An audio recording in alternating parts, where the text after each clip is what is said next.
एक समय की बात है, एक बुढ़िया के 7 बेटे थे, जिनमें से 6 कमाते थे और एक ना कमाने वाला था।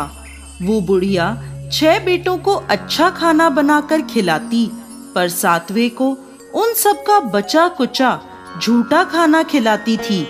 और वो भोला भाला अपनी माँ की इस चालाकी को समझ नहीं पाता था।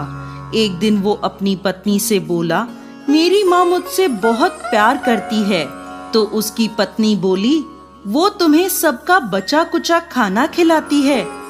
इस बात पर उसे विश्वास नहीं हुआ। एक दिन वो छुपकर देखता है कि माँ अपने 6 बेटों को बड़े प्यार से कई प्रकार के व्यंजन बनाकर बड़े प्रेम से खिला रही है। जब वो 6 खाना खाकर उठ गए, तब माँ ने उनकी थालियों से झूठन इकट्ठी करी और उसके लिए थाली में परोस कर रख दी। जब वो घर आया तो माँ अपने सबसे छोटे लड़के से बोली, खाना खा ले। वो बोला, माँ मैं भोजन नहीं करूँगा, मैं तो परदेस जा रहा हूँ। माँ बोली, कल जाता आज ही चला जा। वो घर से निकल गया और गौशाला में पहुंचा, जहां उसकी पत्नी गोबर के उपले थाप रही थी। अपनी पत्नी के पास गया और बोला, मैं परदेस जा रहा हूँ, कुछ समय के बाद आऊंगा। तुम संतोष से रहना और अपने धर्म का पालन करना। इस पर उसकी पत्नी बोली, स्वामी आप आनंद से जाइए, मेरी चिंता मत करें, मैं तो राम भरोसे यहाँ रह लूंगी। ईश्वर आपकी सहायता करे। अपनी कोई निशानी मुझे दे दीजिए, जिसे देखकर मैं धीरज करती रहूंगी। इस पर वो बोला, मेरे पास इस अंगूठी के सिवा कुछ भी नहीं है, तुम ये रख लो और मुझे भी अपनी कोई निशानी दे दो। वो बोली, मेरे पास तो कुछ भी नहीं है, बस ये गोबर से भरे हाथ हैं। ये कहकर उसने अपने पति की पीठ पर गोबर के हाथ की थाप मार दी। वो चल दिया। चलते चलते वो दूर किसी नगर में पहुंचा और एक व्यापारी की दुकान पर जाकर बोला, भाई मुझे नौकरी पर रख लो। व्यापारी को नौकर की जरूरत थी, तो वो बोला, ठीक है, लेकिन तनख्वाह तुम्हारा काम देखकर ही बताऊंगा। वो वहीं रहने लगा और सुबह 7 बजे से रात को 9 बजे तक नौकरी करने लगा। थोड़े ही दिनों में वो व्यापारी का सारा लेन देन और हिसाब किताब करने लगा। कुछ ही समय में सेठ ने उसे आधे मुनाफे का हिस्सेदार बना दिया। 12 वर्षों में वो नामी सेठ बन गया। इधर उसकी पत्नी को सास और जेठानियां बड़ा कष्ट देने लगी। उसे लकड़ी लेने जंगल में भेजती, भूसे की रोटी देती, फूटे नारियल में पानी देती। वो बड़े कष्टों से जीवन बिता रही थी। एक दिन जब वो लकड़ी लेने जा रही थी, तो रास्ते में उसने देखा एक मंदिर में कुछ औरतें व्रत कर रही हैं और कथा सुन रही हैं। तो वो पूछने लगी, ये क्या व्रत कर रही हो? इसे करने से क्या होता है और ये कैसे करते हैं? तब एक स्त्री बोली, ये संतोषी माता का व्रत है। इसे करने से मनवांछित फल प्राप्त होता है और गरीबी, मन की चिंताएं, मुकदमे, कलह, रोग आदि सब नष्ट होते हैं। संतान सुख, धन, शांति और मन पसंद वर मिलता है और दूर गए पति के दर्शन होते हैं। उन्होंने उसे व्रत की विधि बता दी। उसने रास्ते में सारी लकड़ियां बेच दी और उन पैसों से गुड़ और चना खरीद लिया और व्रत की तैयारी कर संतोषी माता के मंदिर में पहुंची और माता से दुखी होकर विनती करने लगी, माँ मैं अज्ञानी हूँ और बहुत दुखी हूँ, मैं आपकी शरण में हूँ, मेरा दुख दूर करो माँ। अब वो हर शुक्रवार ऐसा ही करती। एक दिन माता को उस पर दया आ गई। एक शुक्रवार उसके पति का पत्र आया और अगले शुक्रवार पति का भेजा धन उसे मिला। अब वो माता के मंदिर में गई और उनके चरणों में गिरकर रोने लगी। बोली, माँ, मैंने पैसे कब मांगे थे? मुझे तो अपना सुहाग चाहिए। मैं तो अपने स्वामी के दर्शन और सेवा करना मांगती हूँ। तब संतोषी माता ने प्रसन्न होकर कहा, जा बेटा, तेरा पति जल्द ही आएगा। वो प्रसन्न होकर घर गई और कामकाज में लग गई। उधर संतोषी माता ने स्वप्न में उसके पति को पत्नी की याद दिलाई और घर जाने को कहा। वो बोला, माँ, मैं कैसे जाऊं? परदेश की बात है, लेन देन के कई हिसाब बाकी हैं। माँ बोली, सवेरे उठकर मेरा नाम लेकर घी का दीपक जलाना और फिर दुकान पर बैठना। सवेरे उठकर उसने वैसा ही किया।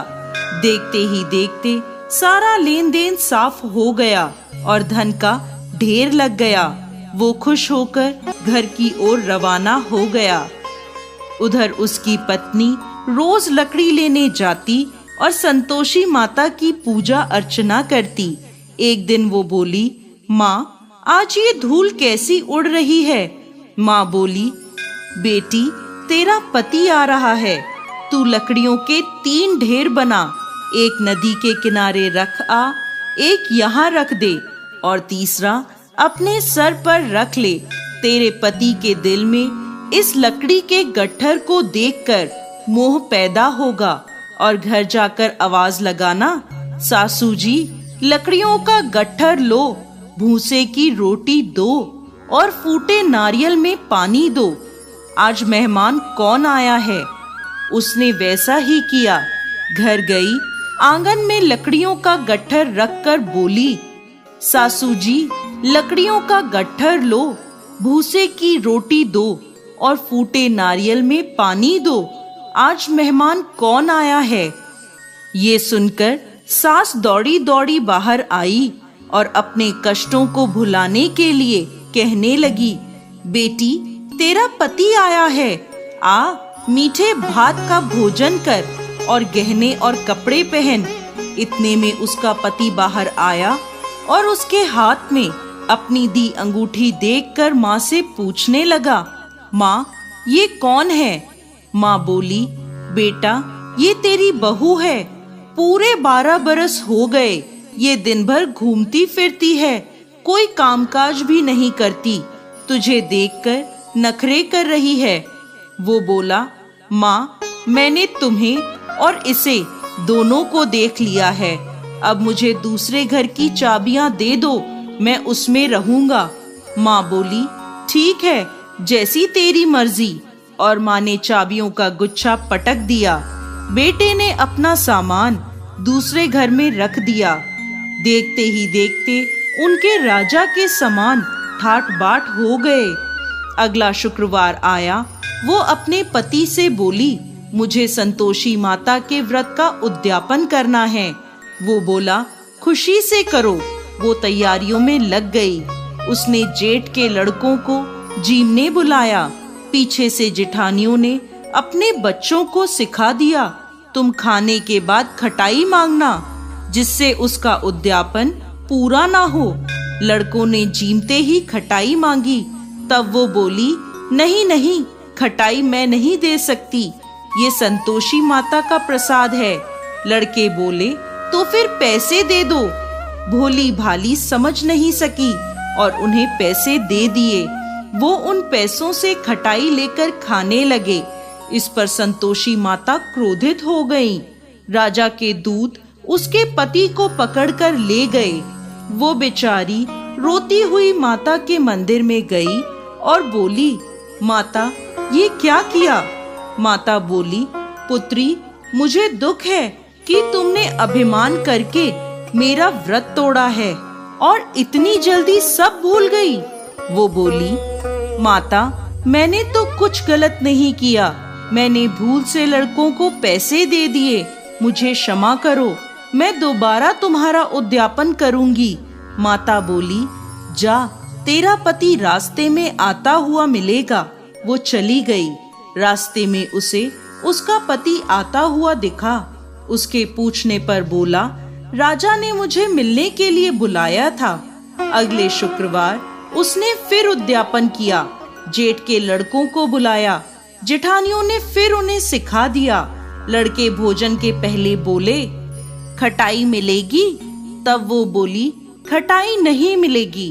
अब उसने ब्राह्मण के लड़कों को बुलाकर भोजन कराया और दक्षिणा दी। संतोषी माता उससे प्रसन्न हो गईं और 9 महीने बाद उसके चंद्रमा के समान सुंदर पुत्र हुआ।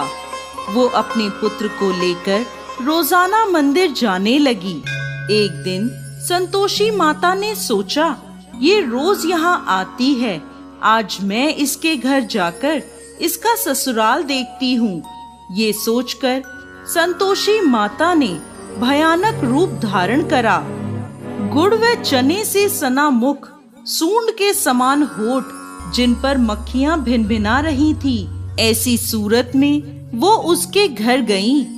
दहली में पांव रखते ही उसकी सास बोली, देखो कोई डाकिन आ रही है, उसे भगाओ वरना किसी को खा जाएगी। सभी घर वाले भागकर घर की खिड़कियां और दरवाजे बंद करने लगे। तभी उसने ऊपर की खिड़की से देखा तो वहीं से चिल्लाने लगी, आज मेरी माता मेरे घर आई हैं, आज मेरी माता मेरे घर आई हैं। उसकी सास बोली, पगली, किसे देखकर उतावली हुई है, बच्चे को भी पटक दिया। बहू बोली, माता जी, मैं जिन संतोषी माता का व्रत करती हूँ, ये वो माता हैं। ऐसा कहकर उसने सारी खिड़कियां और दरवाजे खोल दिए। सबने संतोषी माता के चरण पकड़ लिए और विनती कर कहने लगे, हे माता, हम मूर्ख हैं, अज्ञानी हैं, पापी हैं, आपके व्रत की विधि हम नहीं जानते। आपका व्रत भंग कर हमने बहुत बड़ा अपराध किया है। हे जगत माता, हमारा अपराध क्षमा करें। माता बहुत खुश हुई। हे संतोषी माता, जिस प्रकार आपने बहू को फल दिया, वैसा ही इस कहानी को कहते, सुनते और हुंकार भरते सबको देना।